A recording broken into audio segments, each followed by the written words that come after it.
Ce journal vous est offert par le FPI, Fonds des promotions de l'industrie, votre partenaire privilégié pour la réussite de vos projets.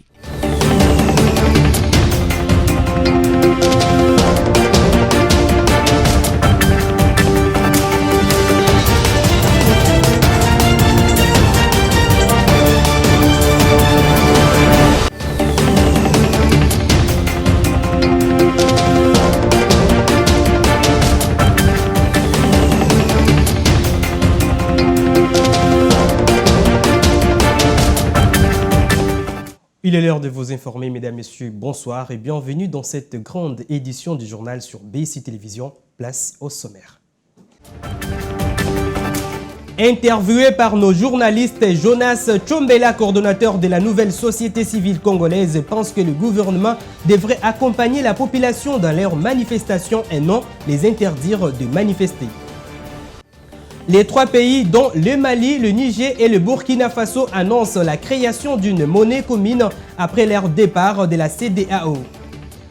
Le 13 février de chaque année, le monde de médias célèbre la journée mondiale de la radio. Les détails, c'est tout de suite. Encore une fois, bienvenue dans ce journal si vous nous rejoignez. Débutons ce journal avec cette actualité. Après un mois passé en Côte d'Ivoire, les léopards de la République démocratique du Congo ont regagné le pays depuis hier soir et ont été reçus dans la même soirée par le président de la République, Félix-Antoine Tshisekedi Tshilombo. Cette réception présidentielle en leur honneur est un signe de remerciement de la part du premier citoyen congolais pour avoir défendu les tricolores. Reportage de la presse présidentielle. Partis en outsider à la CAN, les voilà de retour au pays, tête haute, après avoir rendu fier tout un peuple. Ceux léopards qui ont mis à terre les pharaons d'Égypte et fait vaciller le Sili national de Guinée pour finir dans le dernier carré de la prestigieuse compétition africaine, méritaient bien d'être pris dans les bras du premier de Congolais.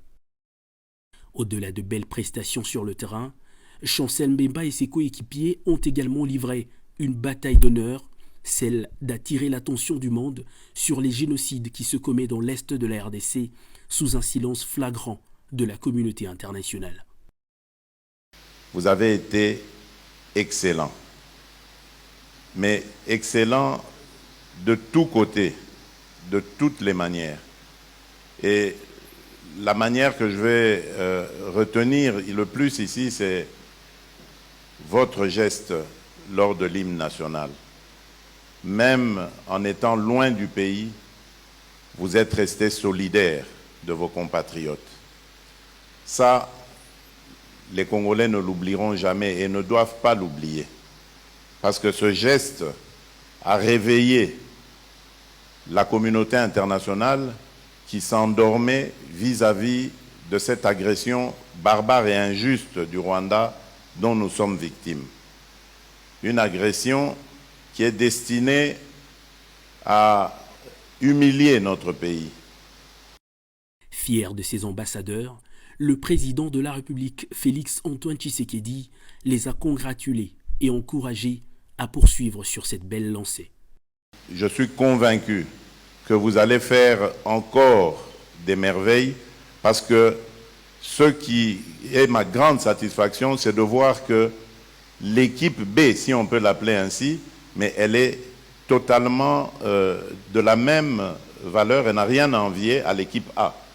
Le regard pointé vers le toit de l'Afrique, le 11 national congolais ne compte plus jamais revoir à la baisse ses nobles ambitions.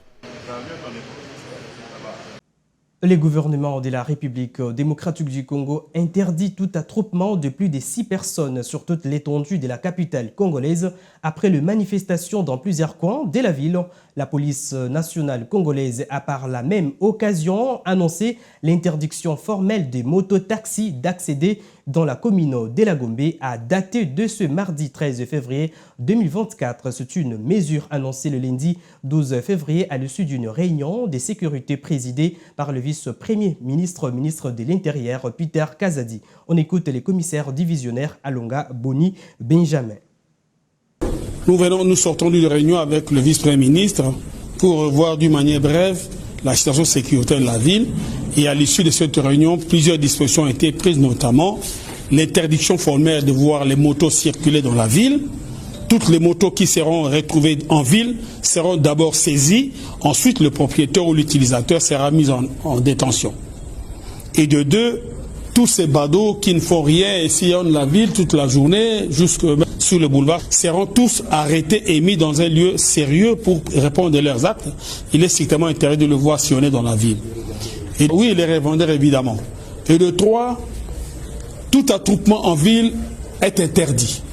Nous ne pouvons plus avoir plus de 5-6 personnes s'attrouper en ville, c'est vraiment interdit.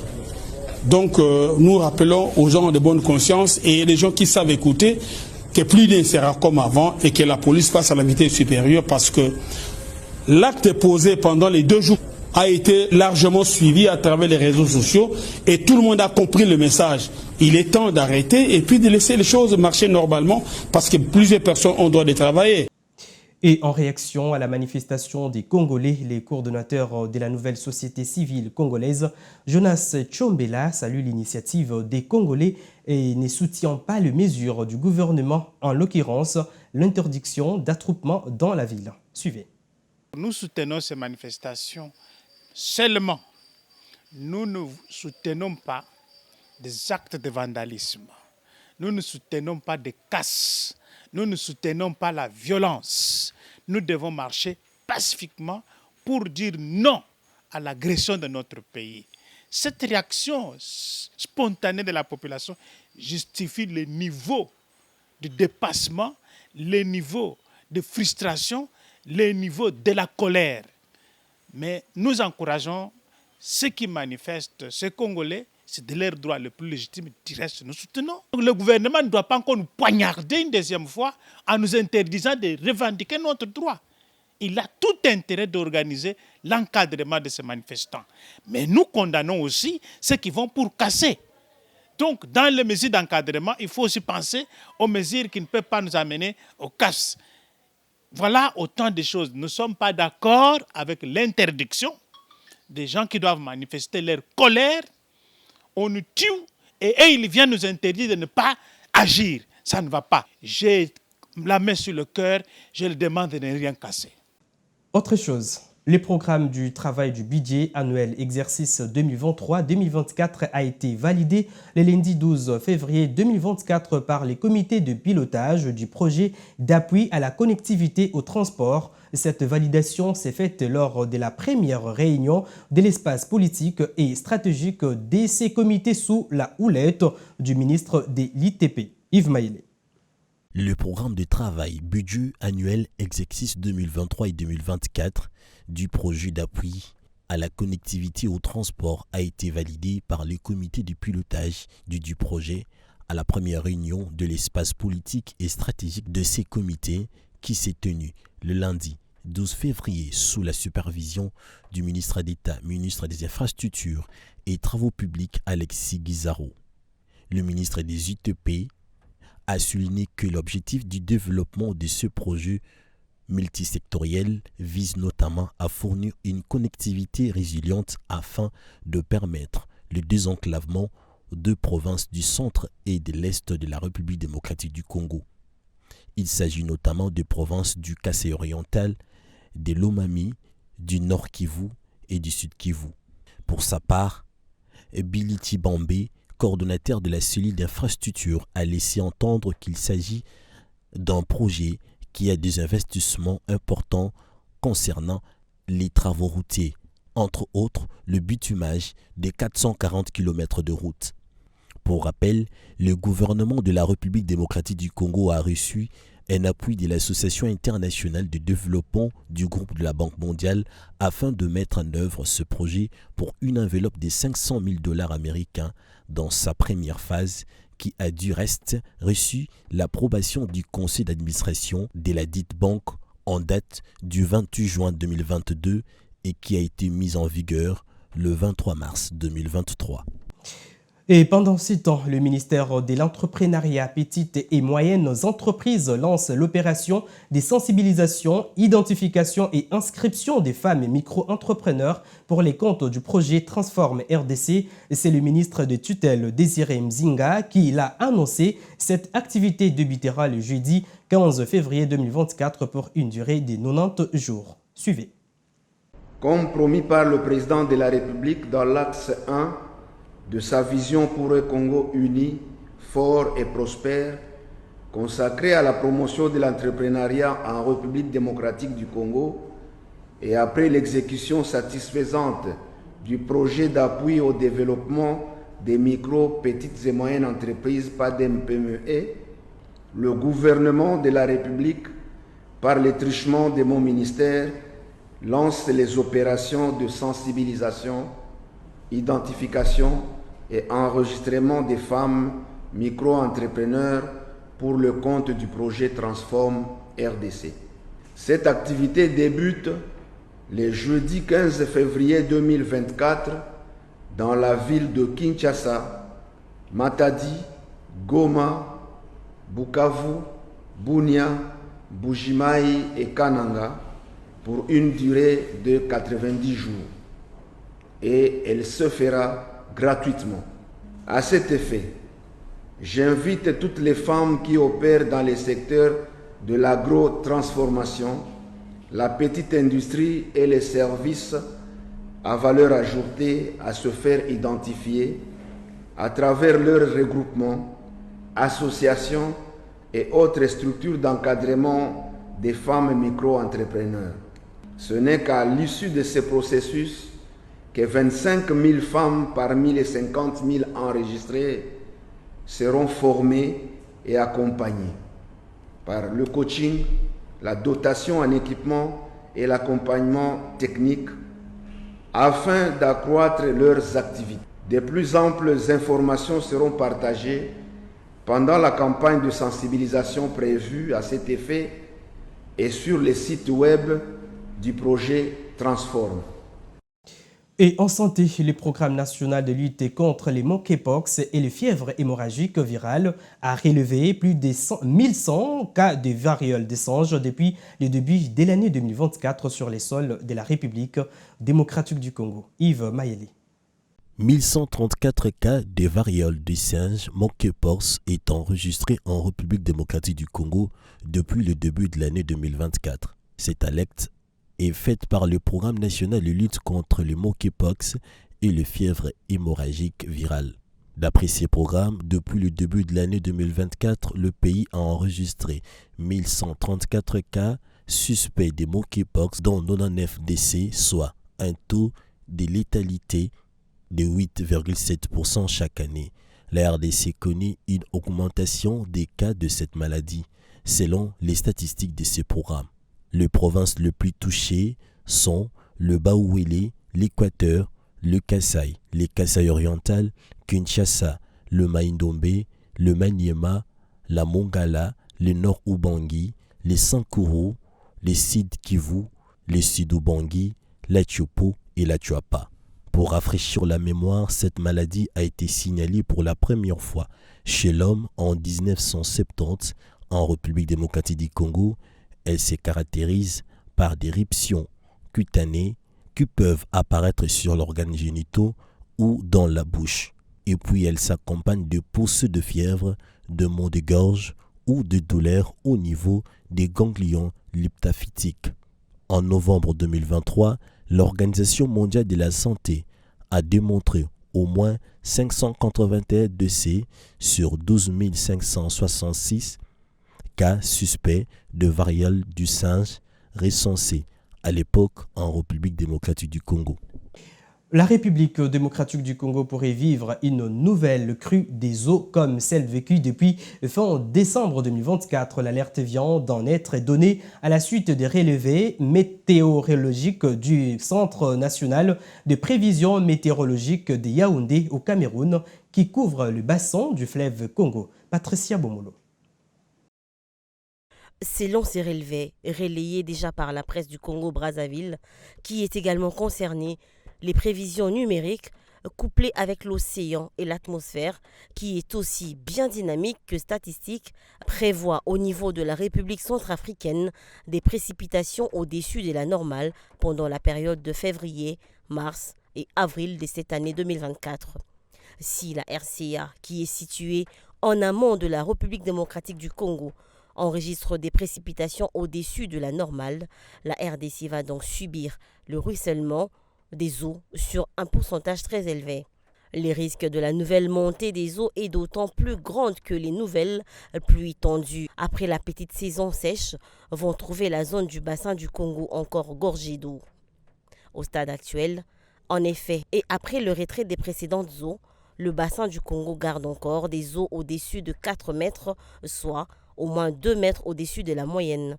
Si donc le bassin n'est pas vidé, on doit s'attendre à la nouvelle montée du niveau des eaux avec la reprise des pluies aussi bien au pays qu'en Centrafrique où la petite saison sèche est déjà passée.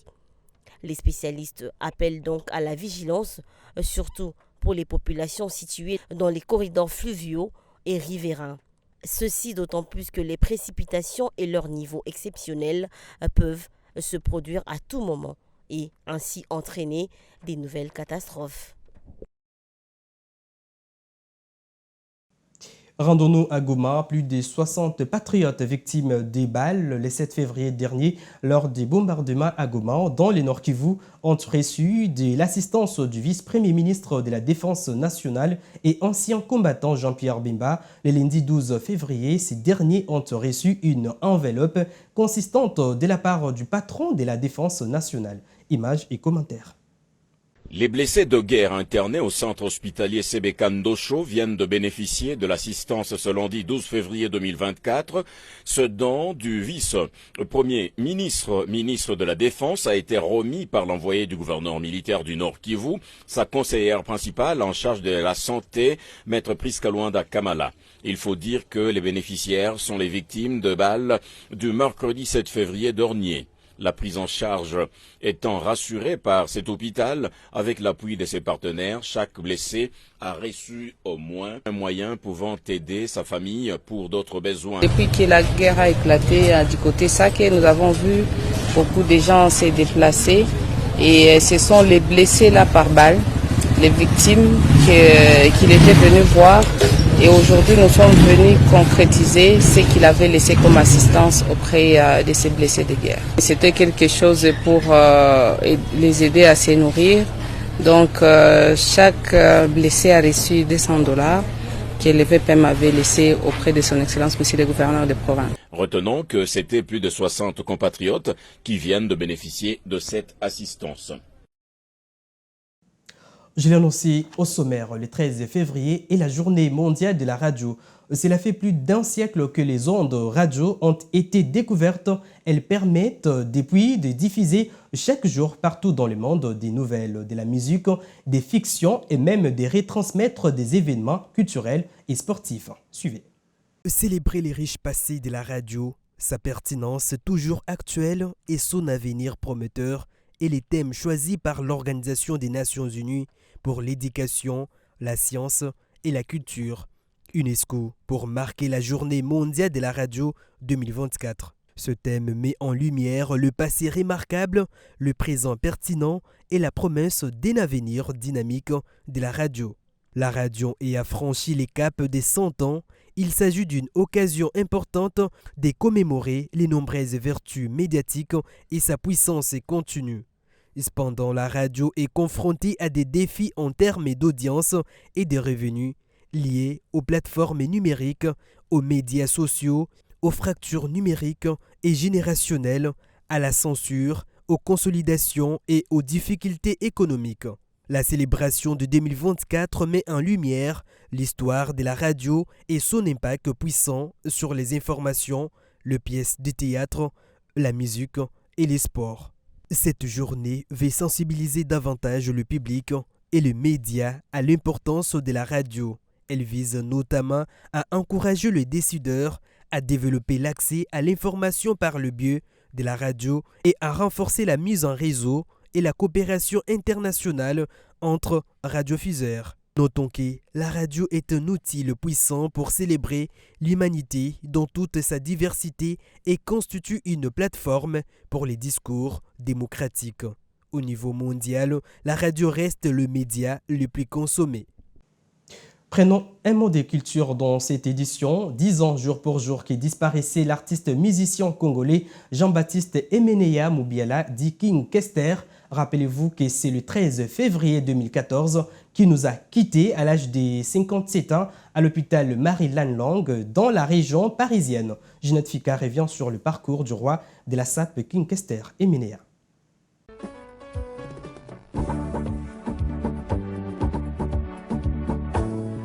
Un grand auteur, compositeur, interprète de la musique congolaise, Jean-Baptiste Emeneya Mubiala, plus connu sous le nom de King Kester Emeneya, est mort un certain 13 février 2014. Ce 13 février 2024 fait exactement 10 ans depuis qu'il a rendu l'âme. King Kester est le premier artiste congolais à faire un grand concert au stade de martyrs de la Pentecôte, bien avant à Kikwit, sa ville natale. Après avoir obtenu son bac, il est allé étudier les sciences politiques et administratives à Lubumbashi.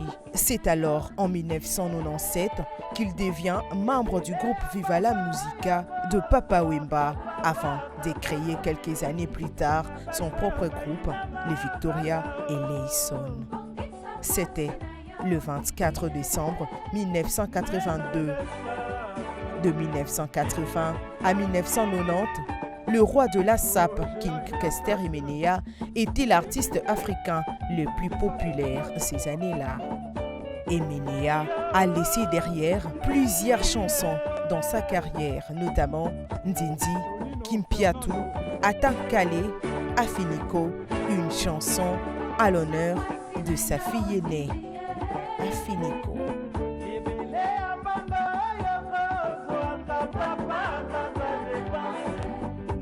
Et de l'autre côté, le Mali, le Niger et le Burkina Faso ont quitté l'organisation de la CEDEAO. Les trois pays regroupés au sein de l'Alliance des États du Sahel prévoient de créer leur propre monnaie commune et sortir du franc CFA. Reportage de nos confrères de France 24.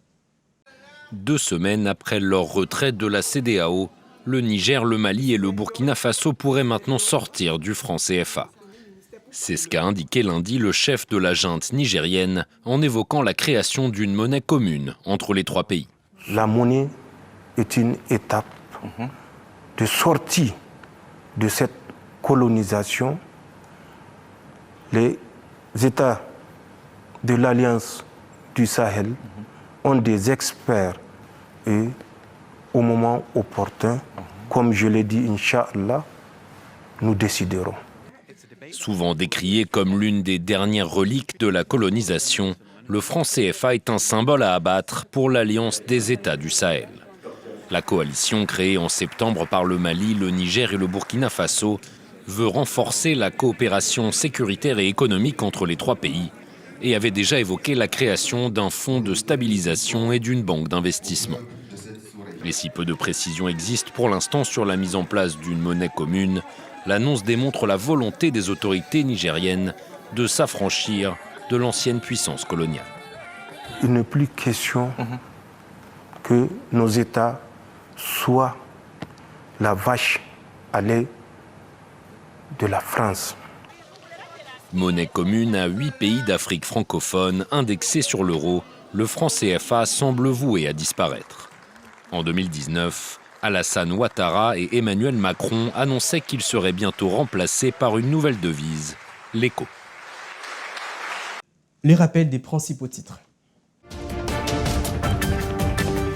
Interviewé par nos journalistes, Jonas Tchombela, coordonnateur de la nouvelle société civile congolaise, pense que le gouvernement devrait accompagner la population dans leurs manifestations et non les interdire de manifester.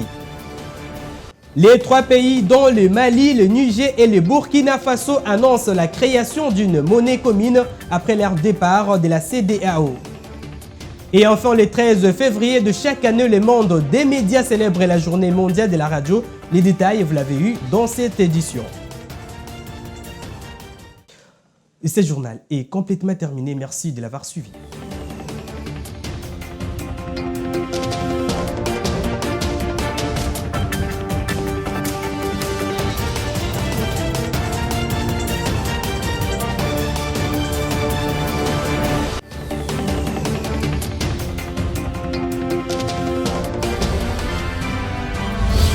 journal vous a été offert par le FPI, Fonds des promotions de l'industrie, votre partenaire privilégié pour la réussite de vos projets.